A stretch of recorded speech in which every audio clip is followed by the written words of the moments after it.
All right, great to see everybody. We'll get started here.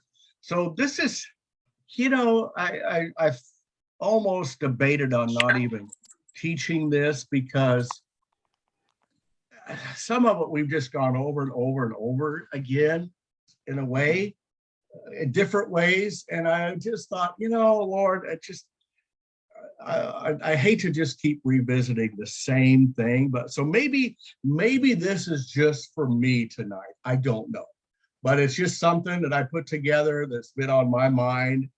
Um, because I don't know about you. I'm sure you do actually. You want to impact the world for Christ. Um, but I just want us to look at a couple of different perspectives tonight, and we'll go through some scriptures and some thoughts and get your guys' input. But again, this is just kind of like a refresher, I guess you might say. And I, like I said, I debated whether to teach this, but it is the inspiration I got, so we will go with it. Okay, everybody good? I take that as a yes, a resounding yes. All right, here we go. So the title is What Are We Washing? And it's just, I want us to look at two different perspectives here. So we're going to go through some scriptures, and the first perspective, we're going to look at the first perspective here. Okay. So I've got some different people to talk about. The first one would be the prodigal son. Then he said, a certain man had two sons, and the younger of them said to his father, Father, give me the portion of goods that falls to me. So he divided to him his livelihood. And that is, of course, in Luke chapter 15, 11, and 12. Okay, so that's one perspective. Let's look at Balaam. Is everybody familiar with the story of Balaam?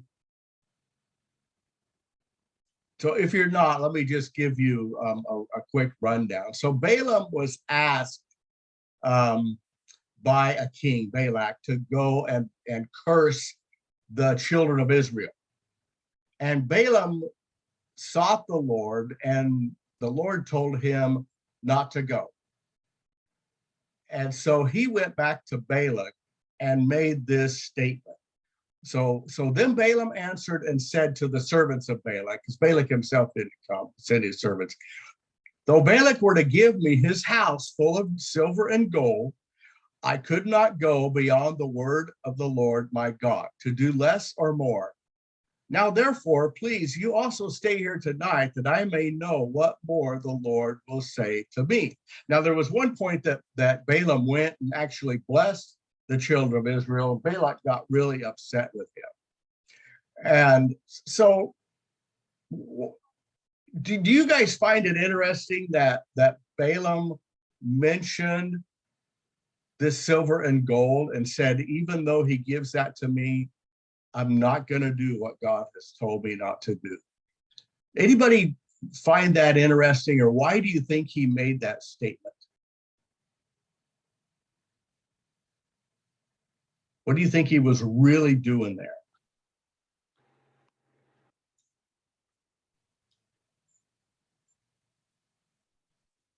I think he knew there was consequences. He knew there was right? Yeah, but why did he make that statement to the servants of Balak?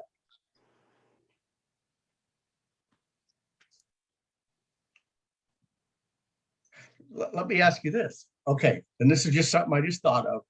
So back in the 80s, yeah, I think it was the 80s, maybe even the early or late 70s, there was a lot of hype about stores playing music. But in the background of that music was all these subliminal messages. And these messages were designed to make you buy more.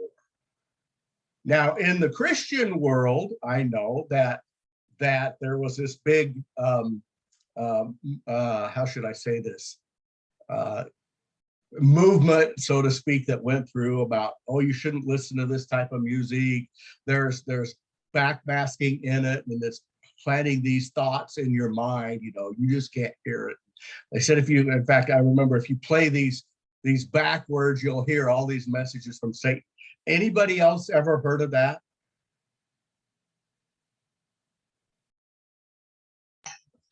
I did. You did. Okay. All right. Mary, I know you did because that was like a big thing in Moses Lake. I kind of like what Brad Stein said. He said, if you play those records backwards, you deserve to hear a message from Satan. So anyway, it was a subliminal thing. So it's possible here that Balaam was planting a thought in the servant's mind that, oh, hey, you know what?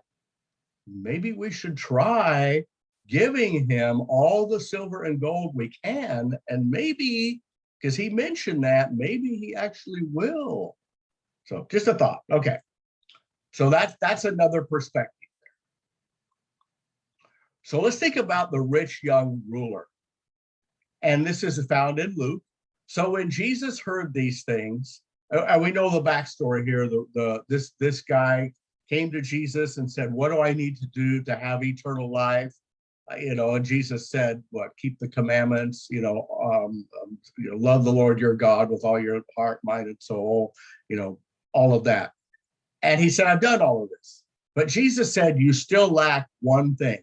Sell all that you have and distribute to the poor, and you will have treasure in heaven, and come and follow me. But when he heard these things, he became very sorrowful, for he was very rich. And that's Luke 18:22 and 23. Okay, so another part of the first perspective. Think about this: James, John, and their mother. Then the mother of Zebedee's sons came to him with her sons, kneeling down and asking something from him. And he said to her, what do you wish? She said to him, grant that these two sons of mine may sit, one on the right hand and the other on the left, in your kingdom. But Jesus answered and said, you do not know what you ask. Are you able to drink the cup that I am about to drink, and be baptized with the baptism that I am baptized with? And they said to him, we are able. Matthew 20 and 22. Probably all of us are familiar with that. Okay. So one more on the first perspective here. I want us to think about the people who passed by the injured man in the Good Samaritan. So what was there? There was a priest and what was the other one, Steve, or somebody, a Levite? Is that right? I think that's right. So anyway, so these guys passed by this injured man. So that's another part of this first perspective. So I want you guys to think about this. What's the common theme of this first perspective?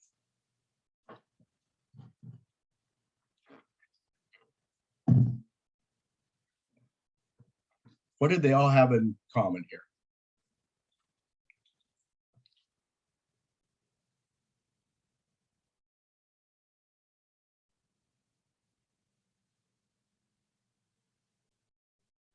Well, they all had to do with gold and silver and choosing that over God or not. Yeah, maybe James and John and their mother. Yeah, maybe. Okay. Well, Okay. So yeah, because what she was wanting for her children was exaltation to a royal spot, which would have given power. Okay.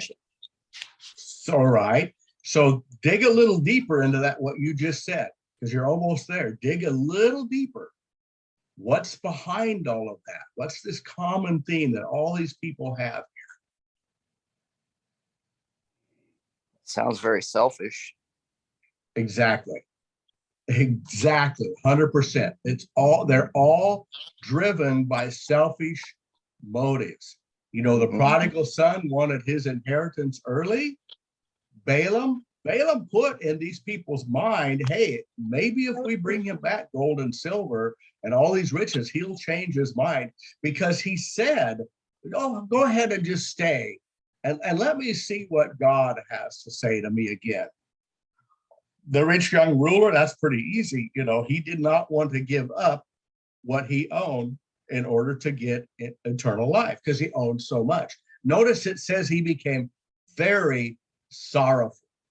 It wasn't just like, oh man, I'm disappointed. No, it was like this guy, he was really sad about having to do this. And of course, from what we understand, he didn't ever.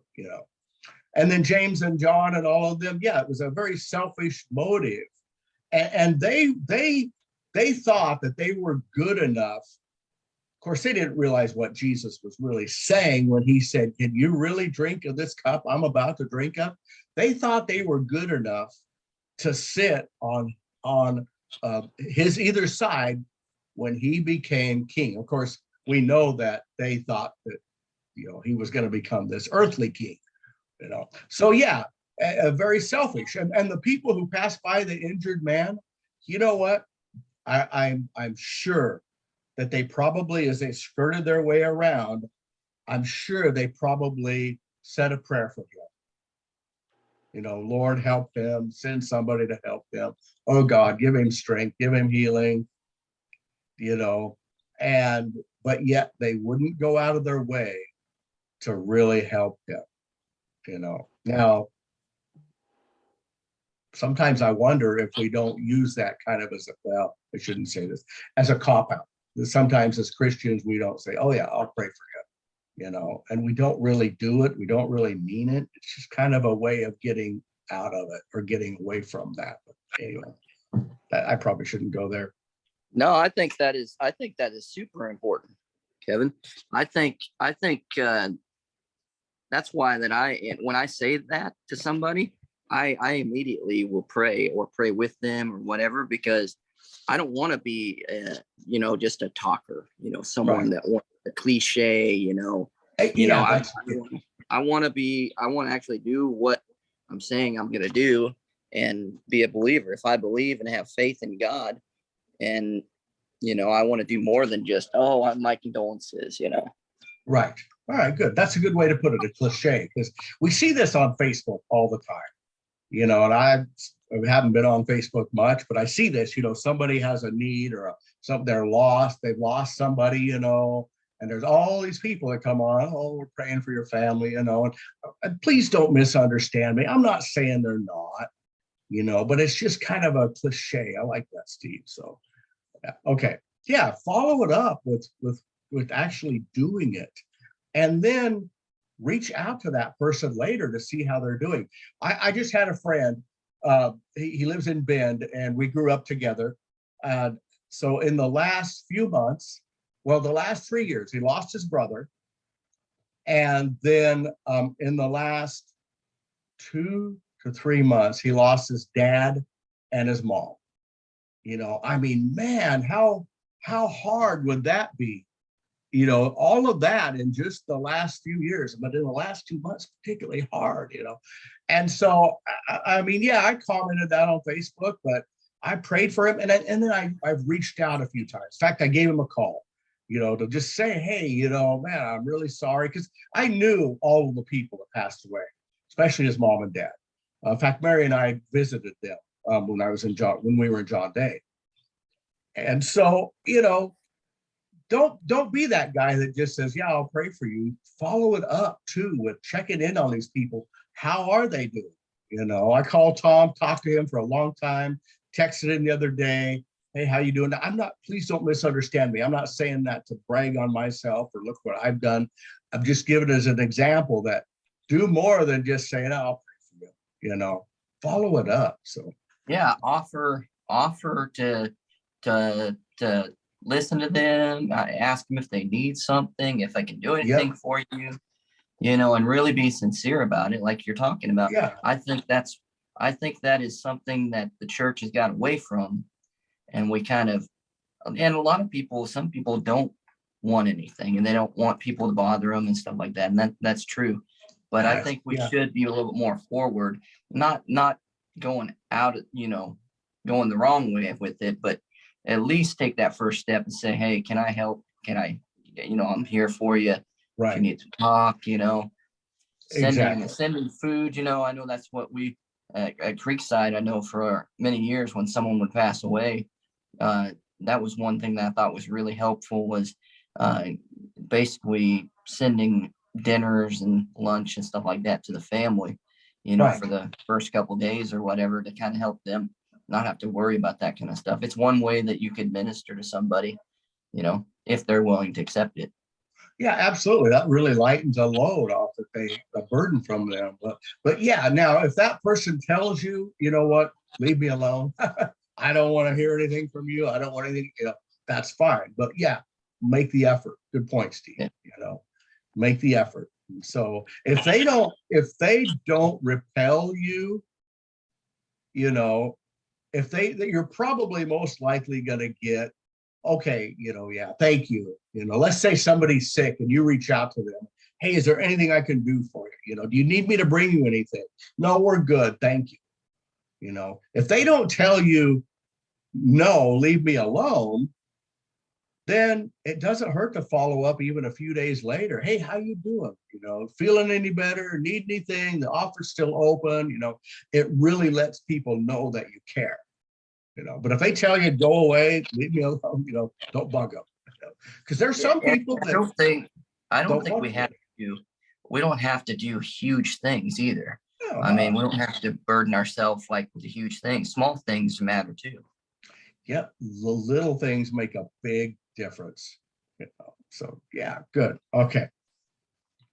All right, so yeah, all this first perspective, the common theme here is selfish motives, serving themselves. Okay, so let's look at the second one.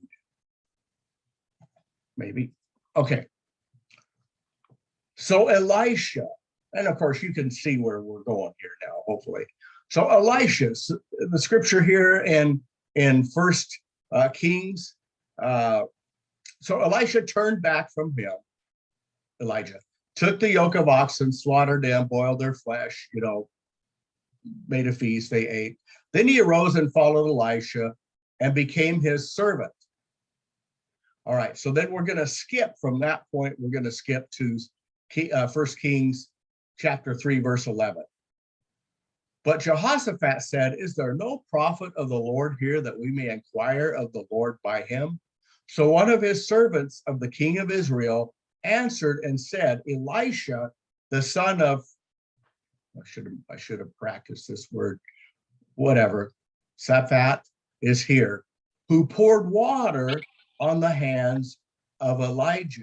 Now, isn't that interesting that Elijah Elisha was Elijah's servant, and he was there, and one of the things he did is he helped wash Elijah's hands.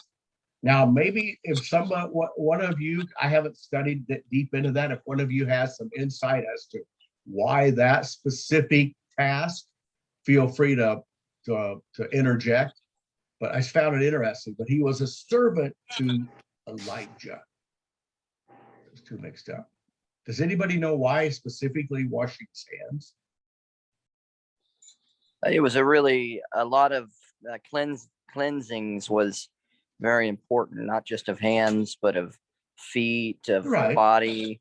And so it doesn't say, it looks like it says there that they're about to eat.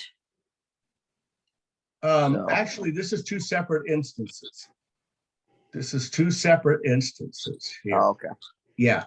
But why didn't Elijah wash his own hands? I guess is my point. I mean, if I had a servant, if I had a butler or a maid, I wouldn't want them washing my hands. I want them cleaning my house. But, Well, I'm wondering, it kind of reminds me of the way that Jesus flipped it around, and where the rabbi or the prophet didn't have his hands washed or feet washed, but actually the Messiah actually washed the feet of his servants.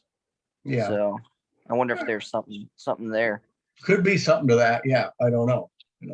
But the main point here is that Elisha served Elijah, and followed him close after him. Okay. Let's look at this one. This is kind of an unusual one I thought about. Jethro. Jethro was Moses's father-in-law. And so Jethro, Moses' father-in-law, came with his sons and his wife to Moses in the wilderness, where he was encamped at the mountain of God. Now he said to Moses, I, your father-in-law Jethro, am coming to you with your wife and her 2 sons with her. That's Exodus 18:5. So I got to thinking about this. So Jethro was a shepherd. He had sheep. He was well established in his land. And of course, we know the story of Moses, murdering the guy and fleeing to Midian, I think. And, Jethro taking him under his wing. Well, then, of course, Moses left, the people of Israel got delivered, and now they're at the mountain of God, Mount Sinai. But Jethro took it upon himself to make the journey with the family to go and see Moses. In fact, he went beyond that. He took it upon himself to kind of help Moses and give him some very good advice of that. You can't do this on your own. You need some help. You're going to burn out, Mm-hmm. So it's just an off the path example of somebody who, they didn't have selfish motives in mind here. They were out to help somebody else. Okay. Think about Martha. Now, Martha always gets a bad rap, about being too busy, doing too much, and instead of sitting with Jesus. Now, it happened as they went that he entered a certain village, and a certain woman named Martha welcomed him into her house. And she had a sister called Mary, who also sat at Jesus's feet and heard his word. But Martha was distracted with much serving, and she approached him, being Jesus, and said, Lord, do you not care that my sister has left me to serve alone? Therefore, tell her to help me. Hey, she always gets this negative rap about her, but I want to just say she at least was doing what she knew to do and what she felt like was best. And that was preparing the meal to serve everybody. Because it most likely wasn't just like Mary and Jesus here. I would gonna say that there's probably some other people around. And so she's busy fixing this, probably a rather large meal for all these people. Now, should she have came and spent time with Jesus? Yeah, of course. But she just felt like it was important to feed the people. So I think that she had somewhat of a servant's heart or a good attitude. Maybe she just should have spent some time with the Lord instead of being so preoccupied with it. What do you think? Have you ever thought about that? I think when Jesus responds to her, doesn't he say that Mary has chosen the better thing? And when I think about it, what you're talking about, he doesn't say she's not chosen a good thing, but that Mary had chosen a better thing. A better thing. Serving is good, is what I would derive from that. And I don't think I'm taking it out of context. No, I would agree. Say that she has chosen the better. Yeah. But it doesn't say that what she's doing is wrong either. Right. Yes, I agree. Yeah, she's really, she has a servant's heart, and another one I didn't even put in this, I just thought about was Peter's mother-in-law. When she was sick, Jesus came in and healed her, and the scripture says that as soon as she got healed, she immediately got up and began serving them. So it's just, it's a good, by the way, it's nice to have my wife back with me. Okay. Don't forget to fix my dinner, would you? Yay! I'm just kidding. I'm just teasing. But Peter's mother-in-law, I'm going to get in trouble for that. Peter's mother-in-law, had that servant's heart too. The heat's going to go up, Kevin. I guess it is. I'm sweating already. You guys know I don't feel that about Mary. So, okay. Oh, she's going to be cooking. It's just going to be you. Yeah, really. Yeah, I'll be the one in the pot. That's funny. All right. Paul. Poke him with the fork. He's done. Yeah. It's great to have her back. It really is. I missed her a lot. Think about Paul. We all know the scripture in First Corinthians, though I'm free from all men, I made myself a servant that I might win the more, a servant to all, I might win the more. I become all things to all men. Paul was willing to do whatever it took to win the children of Israel, the Jews. Okay, he was really wanted to do. In fact, I think it was him that made the statement: if I myself could be accursed and be lost for these people, I would do it. He really wanted to do whatever he could to carry that message to other people. Now, what do you think it means when he says he became all things to all men? Doesn't mean that he became a sinner to a sinner. But what do you think it might, maybe what are some examples you think that he might mean? It could be that he means that he's to us what we need him to be for us at that time. Okay, right. For Jesus to be that to us, you mean? Right.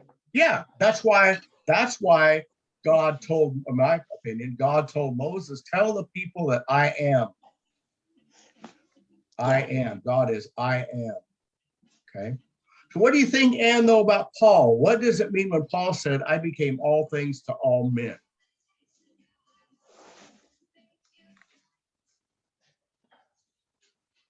I have no idea. Okay, that's fine. That's totally fine. Yeah. Brother Kevin, Yeah. I think that if I'm remembering right, the scripture continues on that I might win some. Is that right? Yeah, it says on there, you see your screen there, that I might by all means save some. That I might by all means save some. Yeah.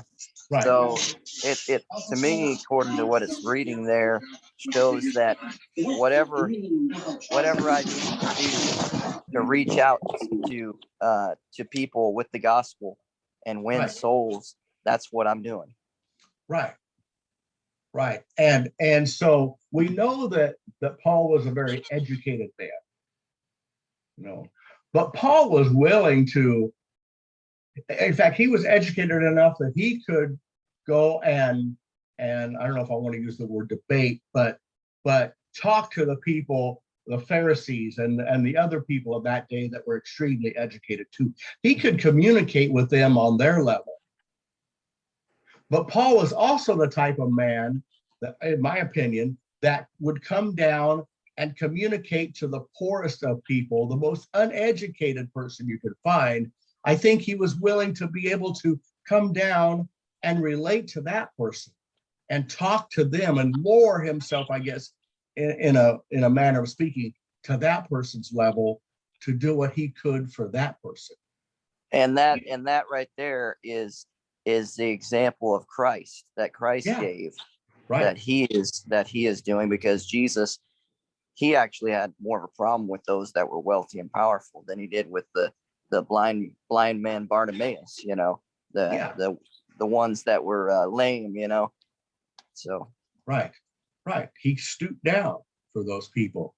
So we've got to learn to become adaptable, don't we? We've got to know enough about people and how to relate to people that we can be adaptable. Now there's some people I'm never going to relate to.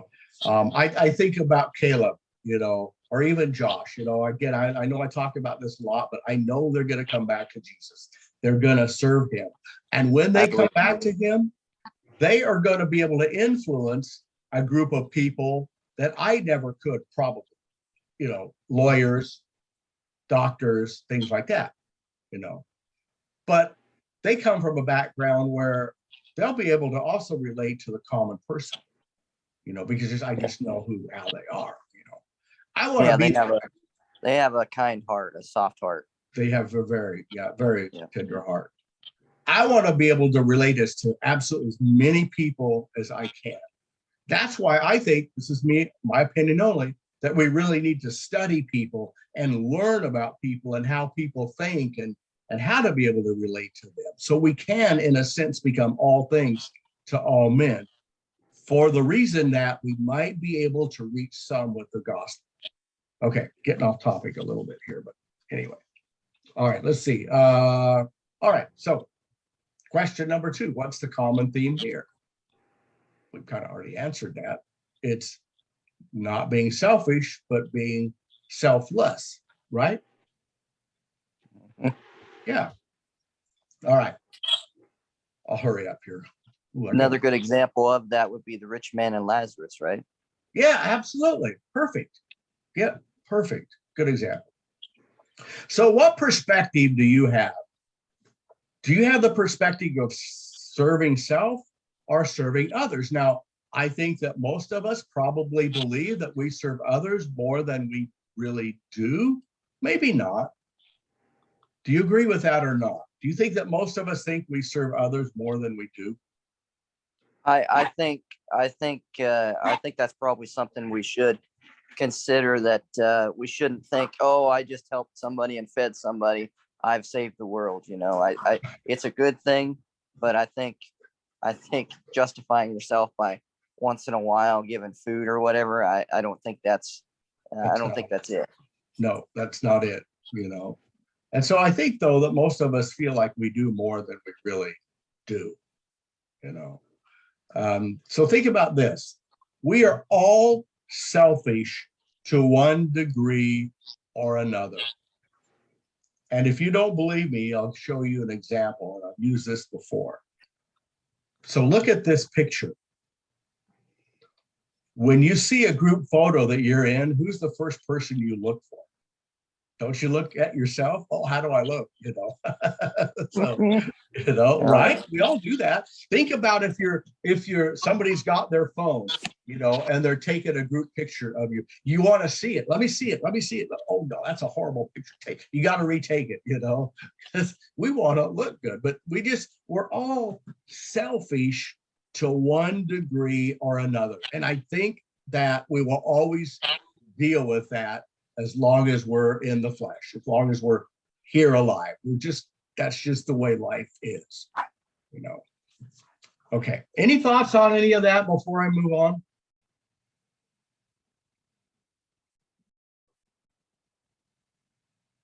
Okay.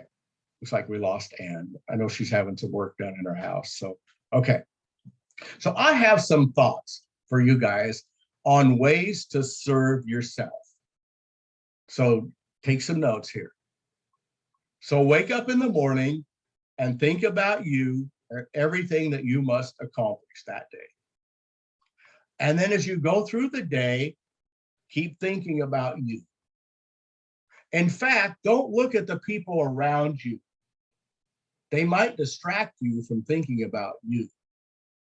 And then finally, before you go to bed, and you could even journal this, think about everything that you accomplished today and everything that you did for yourself. And if you will do all of those things, I promise you that you will be very successful at serving yourself.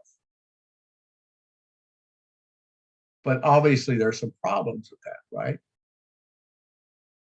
Obviously. Okay. So I've got some ideas for you guys on how to serve others. Now, some of these things are actually taken from a lesson I shared with the men's group. Steve, you were there. And a lesson that one of these days I want to share at Creekside. So I've already got it done, and I want to share, but I'm going to share some of that lesson with you. So ways to serve others. Begin with your family. Okay, how many men do we have here? We've got Steve, Richard, and me. Okay, so I'll share you a little story here. To open your wife's door. Now, when we were at Moses Lake, we were newly married, and I remember Winston Miller telling me, hey, you should open your wife's door, Mary's door. And both of us pretty much said the same thing. And Mary can testify to this. We both were like, well, there's nothing wrong with her arm. She can open up her own door. Right, Mary? Remember that? Yes, absolutely. Yeah, and I look back on it now, and it's kind of funny, but you know what? I've learned that it's a way of serving her and honoring her. So I try, and I would say I'm probably 99% successful in opening her door for her. It's just a way of serving her and honoring her. Now, then the 1% is if it's raining too hard, she's on her own.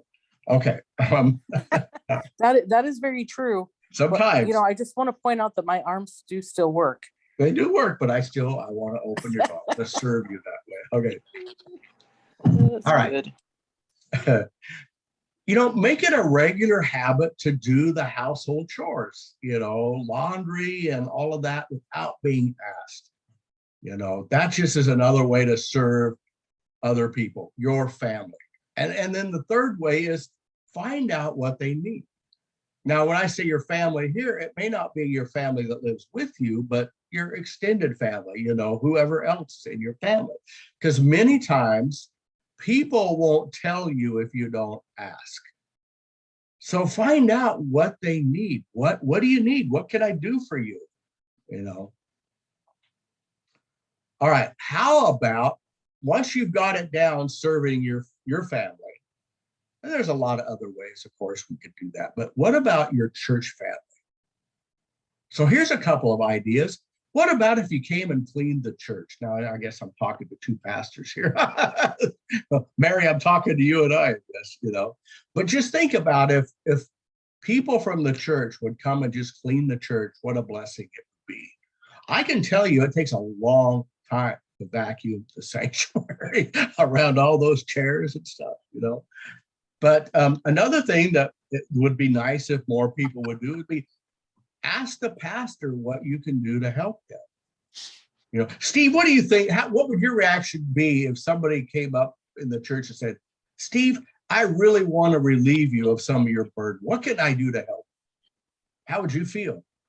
Very, very excited. Yeah, you'd be elated to be like, yes, I've been wanting this, So it's somewhat because well, right now we actually do have several in the church that do that, which is just phenomenal. But really, I look at it as people getting involved as well. It's good for them too. Absolutely. And I think it's very important. So I think we can go back to Martha, the story of Martha, and we can also take another piece of what to consider too when we're serving. I think we have to be careful that we don't lose our blessing because of our attitude about serving too. So even though she was a servant or whatever, I think how we serve, the attitude, if we serve in love, we get a blessing out of it. But if we begrudgingly, just like giving, financially or whatever, that if you give begrudgingly, you lose your blessing. Right. That's a good point. The same way. The right motives. Yeah, I think Right. it's a heart thing too, that we do get tired, we get overworked, and everybody's busy and stuff. But if you're gonna do something, do it as unto the Lord, and do it with a heart, that says, Lord, I don't feel like doing this, but Lord, I want to do it for you. Right. Make sure we're doing it that way, rather than, man, I can't believe Kevin didn't come and clean the church. I got to clean it now, Right. That's a great I'm the only one that does it or whatever, Right. I'm really not doing any good. I might as well not do it. Right. That's a great point, And I want to add to something you said about it being a blessing to that person that's serving. If they get involved, you just never know what they might discover about themselves. And hey, I've got a gift. I've got a talent that I can do, Absolutely. It just can help develop them. So that's a great point. I like that. In Moses Lake, they used to have the church had this huge, I don't know, it was probably, the church was on an acre. So it was probably quarter to half an acre of just basically weeds and dirt, and we had this old rickety riding lawnmower. I mean, that thing, I don't even know how. And both Mary and I would mow that thing, and I used to kind of at times get a little bit frustrated because just like you said, Steve, I'm the only person out here. And I mean, that thing would kick up dust and dirt. You'd come back, you'd be just coated, that used to bother me. I nobody else will come and help us, Yep. So yeah, we got to be careful about that. So Yeah. awesome. Okay. What couple more here. So serve your circle of influence. And we all have different circles of influences, you know, coworkers, neighbors, things like that. Find out what they need. Because again, go back to your family. Many times they won't tell you if you don't ask. You know, I was in a shop the other day in Salem. I hadn't been there since pre-COVID. Went there once during COVID, but they were shut down because of COVID. And so there was at least one person there that I never met, you know. So, but I'm talking to the people I knew, you know, and we were talking about what claims and different things like that, you know. So I introduced myself to this person. She's a front desk girl named Nancy, you know. And before I left, I'm like, Nancy, is there anything I can do for you? You know, and I think she was a little bit shocked, like, well, no, what would you do for me? You know, but I want to be that kind of person that could offer assistance to anybody, you know, whatever they need. If she'd have said, you know what, can you file these files for me? I would have done it. You know, I just want to be like Paul. I want to be somebody that helps people in any capacity, you know, and I think that can really make an impact on others, you know. So, okay, sorry, I'm not trying to self-promote here. You know, Kevin, that Yeah. when we're talking about serving, I can't remember who told me this story, but it was a pastor that had I believe it was a young man came up to him. He was all excited. He said, I want to, pastor, I want to be a minister. I want to be a pastor. I want to get involved. I want to be on the worship team and all these things. And the pastor looked at him and handed him a bucket full of soap and towels, and he said, "Then go wash the church van." And I think one other story I'd heard, they said, "Here, go scrub the toilets." Right. And the guy, I don't want to do that. No way, no one ever like to do it. Then you're not ready. Then you're not ready to be a servant. Right. So Yeah. I Good think point. that's a great thing that it reminds me from time to time, because you know you get frustrated, you get kind of feeling burned out or whatever, or you know, overloaded. But we need to understand that we look around at other people not doing things like Mary, you know, or that Martha was looking around, and then we look at that and we need to realize that what we're doing, we should be looking to the Lord, and we're doing it for the Lord anyway. So it doesn't matter what other things going on, you know. Right. Good point. Yeah. Yeah. Good stories. Yeah. Good. Well, remember, everybody here's probably, I'm sure they have seen that video. I just lost it. Focus on the Family put it out. I showed it at a men's group 100 years ago. Mary, what's the neighbor, that the old guy that was the grumpy? Yeah. And he learned how to serve him. And remember the one where everybody was ignoring the toilet because it needed a new seat, but it was so gross, you know. And Mike Trout is the guy's name, a man called Norman. He was sitting over at his house with his wife, and the Lord is really dealing with them about that thing that needs to be fixed, you know. And he blurted out loud, all right, I'll do it, you know. And his wife was like, what? But he went over there and he got underneath it to loosen the bolts. Remember, and all the stuff fell down in his face, you know. Oh man, we should show that someday. We should show that men's group. Yeah. In Staten, because I got it. Great. I got it on YouTube, saved in one of my playlists. It's a fabulous. Yeah. I think from time to time, that's a great story to bring up to remind us. Yeah. You know, you never know when the grumpy guy that everybody thinks hates the whole neighborhood could just be looking for someone, you know. Yeah. You never know what kind of difference you can make. That's right. That grumpy attitude could be just a front, you know. Yep. So, okay. All right. Couple more things here. Steve talked about this a little bit, you know, in John 13, the story of Jesus, you know, washing the disciples' feet. I'm not going to read that. We're all familiar with it, but just think about this. Okay. So think about what was on his mind. I mean, he knew what was ahead. but yet he really couldn't talk to anybody about it. What a weight he had. What a burden, you know. He didn't have somebody he could confide in. He knew that Judas was going to betray him, that he was going to be tried and tortured. But despite all of that, he was able to lay himself out and humble himself and stoop down and wash the disciples' feet. You know, he poured water in a basin and began to wash them. I mean, what an example for us. You know, it's one of the best. But a few hours later, somebody else washed something as well. Pilate took a basin of water and washed his hands.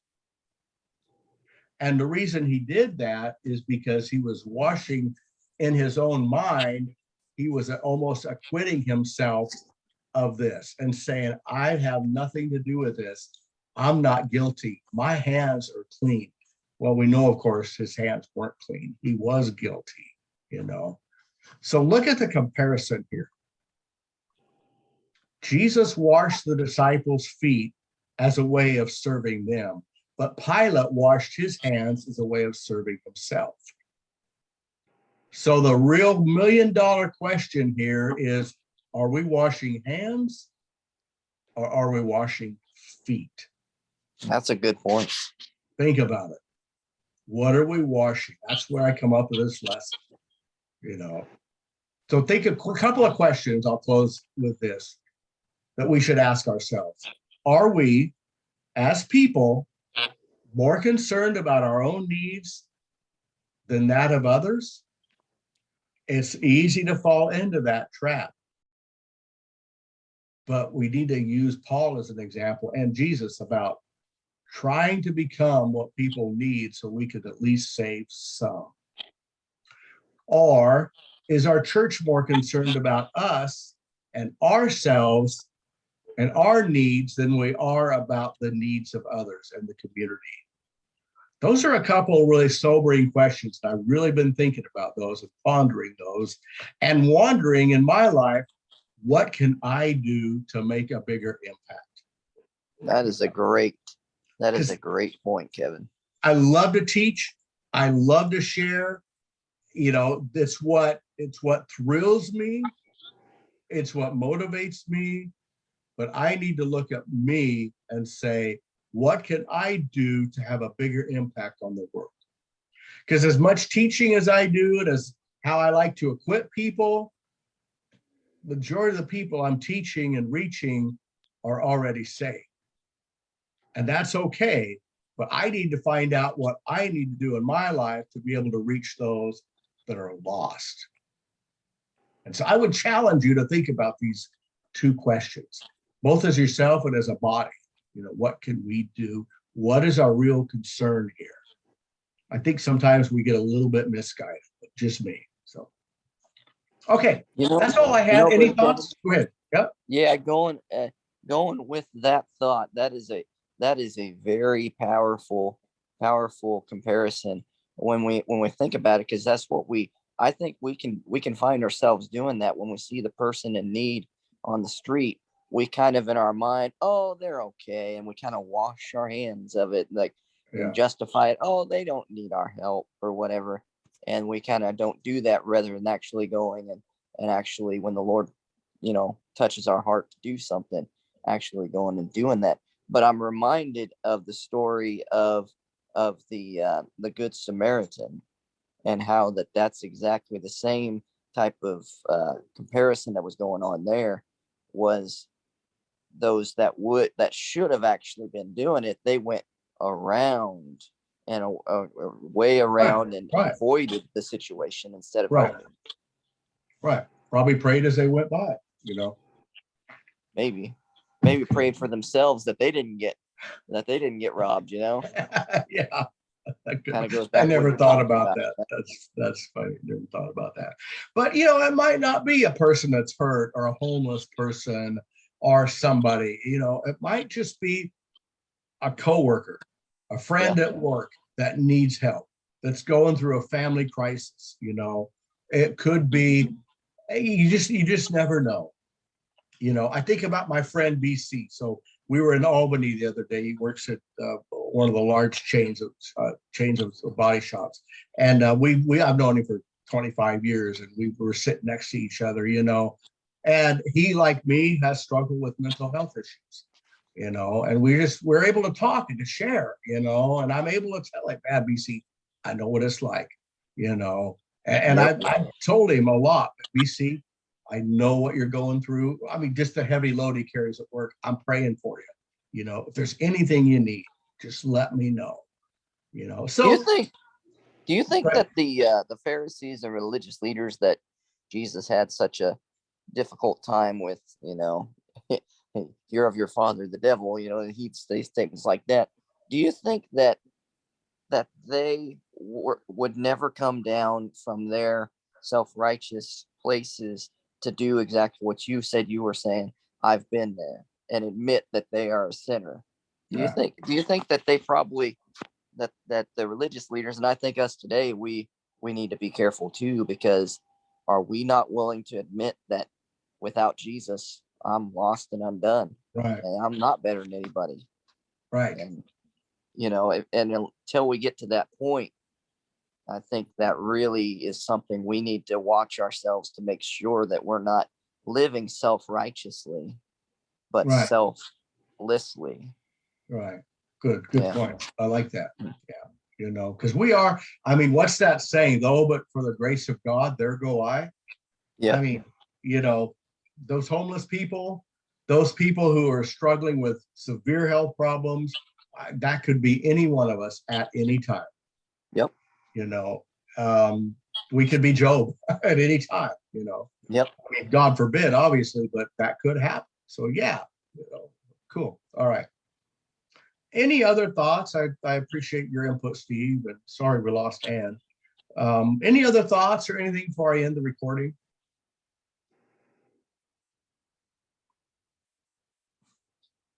Okay. I know that Sierra, she had texted me earlier and said she couldn't be here, so she wanted the recording. So I'm going to go ahead and stop that then.